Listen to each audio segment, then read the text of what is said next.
로봇 시대는 계속 진행이 되는 게 맞고 그 중심에 우리나라가 있을 수도 있다. 우주항공 시대가 열렸다. 열렸고 우리나라는 거기에서 가만히 있을 수 있냐? 아니요. 그래서 저는 이런 한국의 K 산업들이 올해 좀 더 부각을 받을 확률이 높다고 보고요.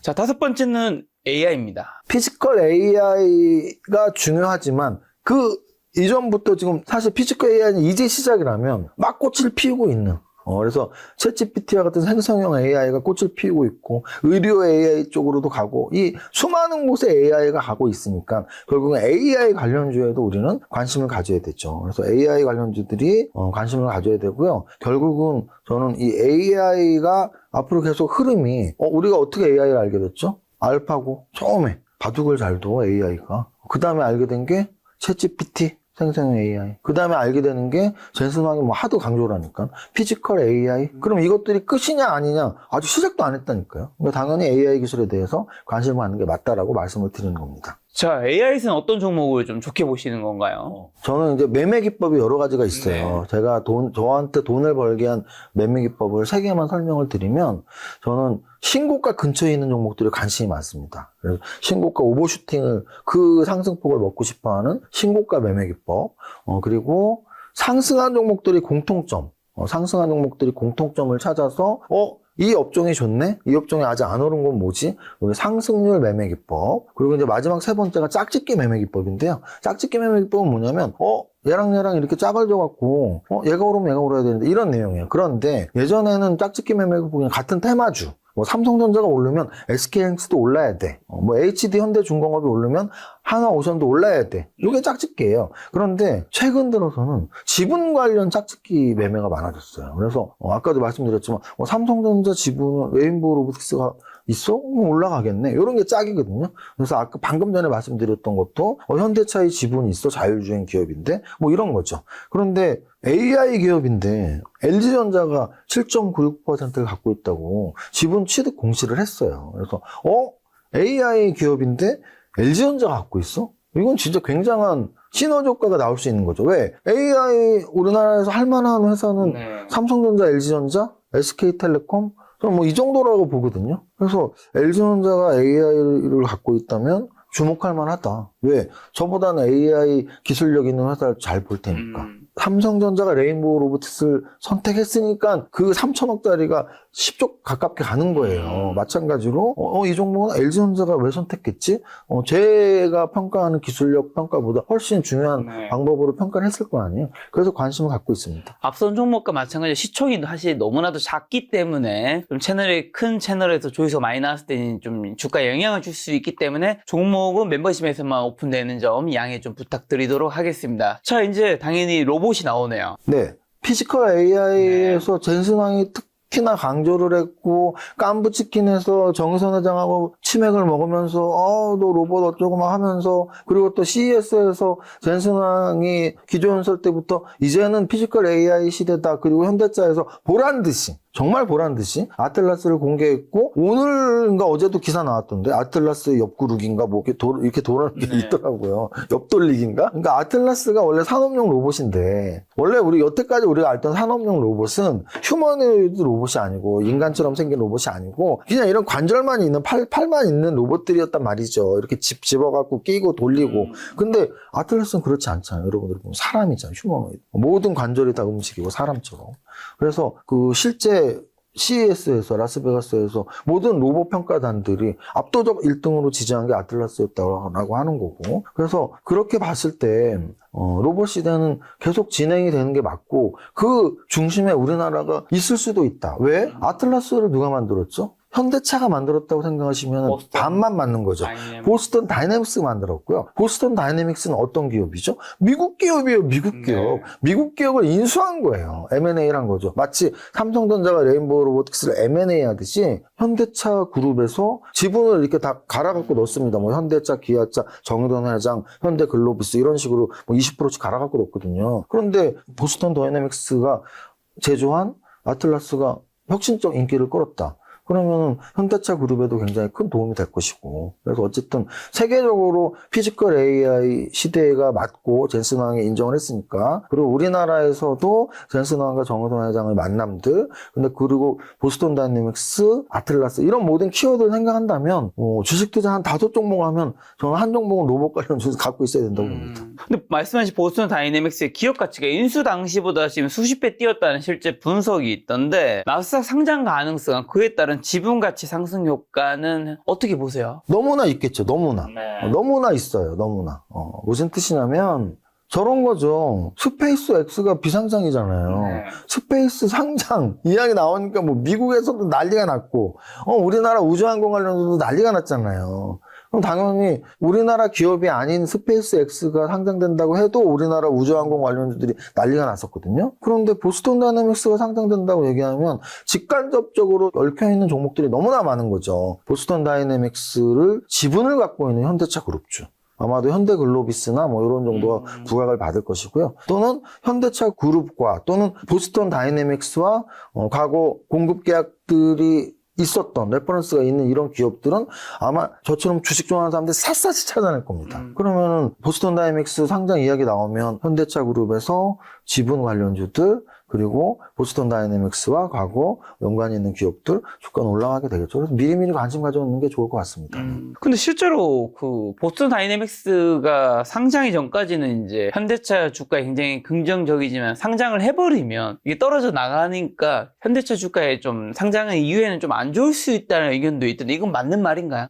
일리가 있나요? 그게 이제 우리가 보통 비상장 기업들이 상장에 대한 네. 득과실 같은 거죠. 득과실. 그래서 과거에도 사실 굉장히 사례는 많아요. 무슨 뜻이냐면 네이버와 카카오의 가장 큰 차이점이 그겁니다. 네이버만 상장되어 있지 뭐 네이버 페이, 뭐 네이버 웹툰, 네이버 어쩌고 우리나라 네이버만 상장이 돼 있잖아요. 근데 카카오는 카카오페이, 카카오뱅크, 카카오게임, 뭐 카카오 어쩌고 해서 5개가 상장돼 있거든요. 4-5개 정도. 그래서 그랬을 때 그러면 기업 가치에 어떤 영향을 미치나 해서 맞는 말씀이긴 해요. 자회사가 상장이 될수록 근데 이제 이건 좀 다른 게 그래서 카카오는 사실 실제 사업하는 회사들이 거의 다 상장이 된 얘기인데 이거는 현대차는 실체가 있는 회사잖아요. 네. 그래서 실체가 있는 회사에서 자회사가 상장이 하나 되는 거기 때문에 현대차 그룹에 뭐 그렇게 큰 타격이 있을 것 같지는 않습니다. 네. 자, 그 다음은 우주항공이네요. 네, 이제 뭐 김 작가님 이게 채널에 왔을 때 뭐 그런 말씀 몇 달 전까지도 자주 물어보셨는데요. 조방원은 어떤가요? 조방원은 어떤가요? 네. 그죠? 근데 제가 이제 그때 그런 말씀을 꼭 드렸어요. 저는 조방원 중에는 뭐 돌려보면 다 나옵니다, 진짜로. 조방원 중에는 방이 가장 그래도 오래 살아남는다면 방이다. 왜? 배는 트럼프랑 좀 이런 관계나 뭐 이런 여러 가지 때문에 좀 조선은 올라간 이유가 있고, 원자력도 사실은 이 에너지 원천 중에 지금 AI 때문에 원자력이 다시 부각이 되긴 하지만 에너지가 부족하니까. 뭐 원자력 에너지가 미래 에너지는 아니거든요. 그래서 이제 약간 한계가 있는데, 그런데 방산주는 어떤 논리를 폈었냐면, 방산은 지금 정말 운이 좋았다, 이 업종이. 왜? 우크라이나 전쟁이 아직도 안 끝나고 있고 중동에서 툭하면 뭐 총소리 나오고 있고 심지어 트럼프는 막 각국을 돌아다니면서 방위비 막 높이는 거 하고 있고 그러니까 방산주가 되게 호재가 계속 나왔죠. 네. 근데 저는 이제 마지막 호재가 뭐라고 생각했냐면 우주항공 시대였거든요. 당연 저는 그래서 방산주라고 안 하고 저는 원래 우주항공주라고 하는 걸 좋아하거든요. 근데 이거를 스페이스X가 아주 기름을 부은 거죠.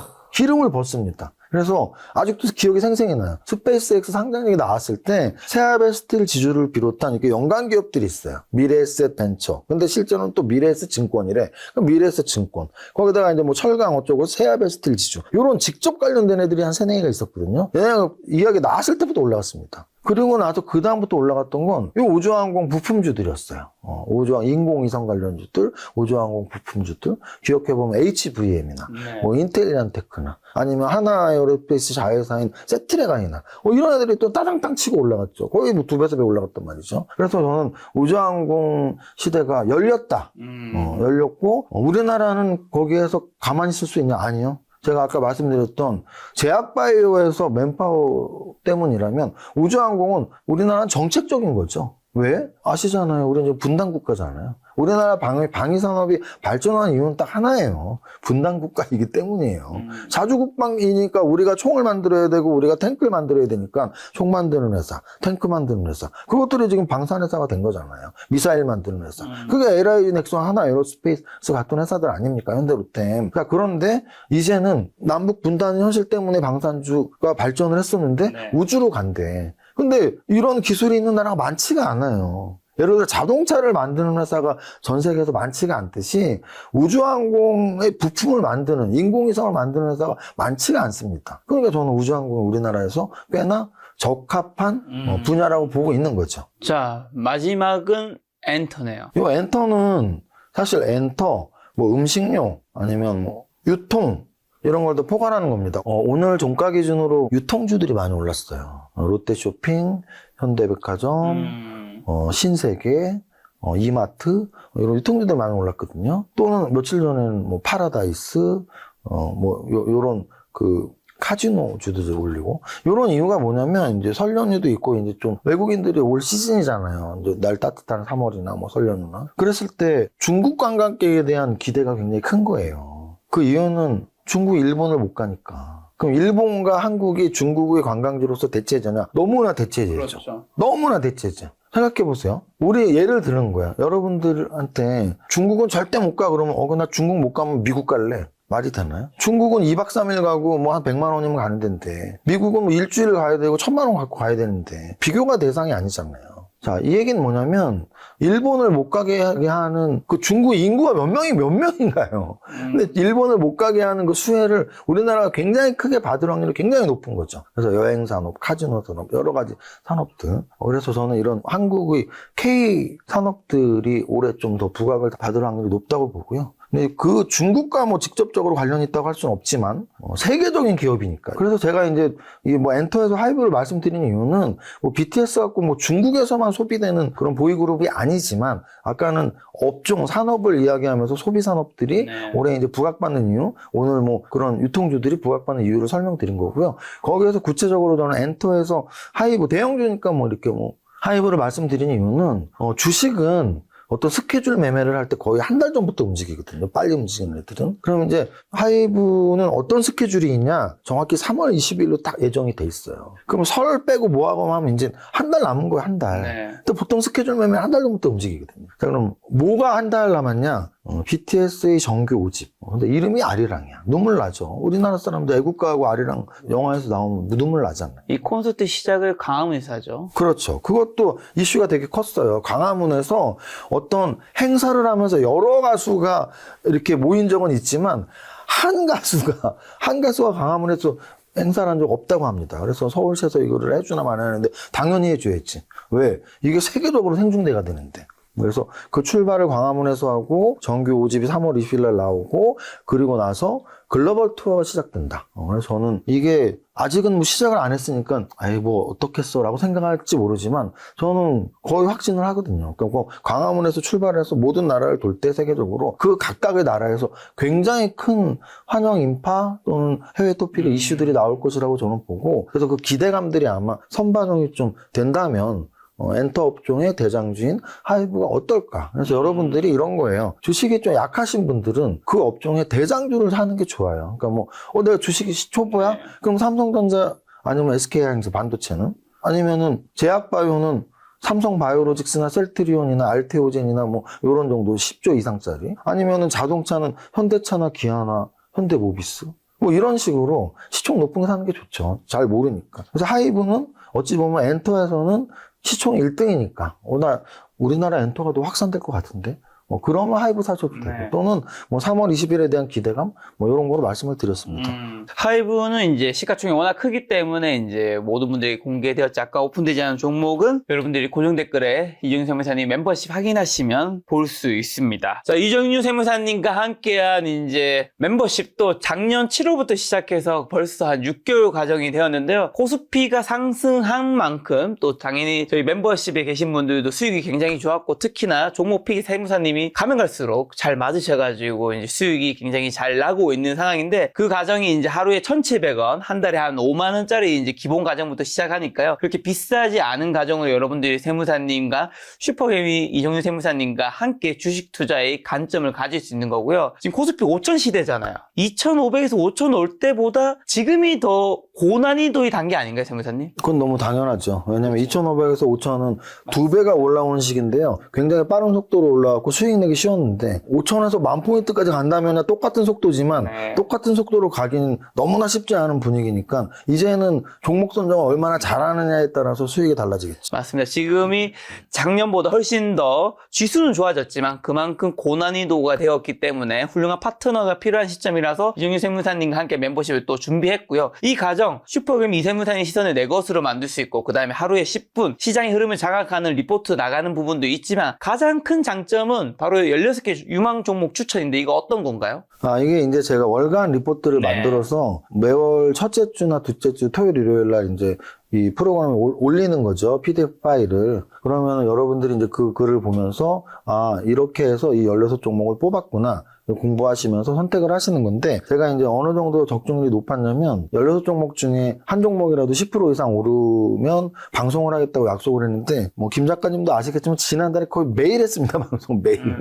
그만큼 이제 종목이 많이 적중해서 스팟 방송을 많이 하셨는데 실제로 거기서 언급된 KNR 시스템 같은 경우 60%, 페스카로 45%, 리브스메드 37%, 비츠로 넥스트 55%, SOS를 30% 이렇게 급등한 종목들이 굉장히 많이 있었고요. 이렇게 수익률이 좋았던 가정을 한 달에 한 5만 원 가정으로 여러분들이 들을 수 있으니까 고정 댓글 확인하시면 여러분들이 이세무사님과 함께 하실 수 있습니다. 그리고 여기서 조금 더 한 달에 이제 16개 종목이 아니라 매일 나는 한 개의 종목을 세무사님과 함께 하고 싶다라는 분들이 요청이 많아서 프리미엄 클래스를 또 준비했습니다. 프리미엄 클래스 같은 경우도 매일 저녁, 내일 장을 준비할 수 있는 가이드 같은 경우 나가고요. 그 다음에 포트폴리오의 편입 편출 기준과 절차 같은 거 알려주는 것도 있지만 가장 큰 특징은 뭔가요?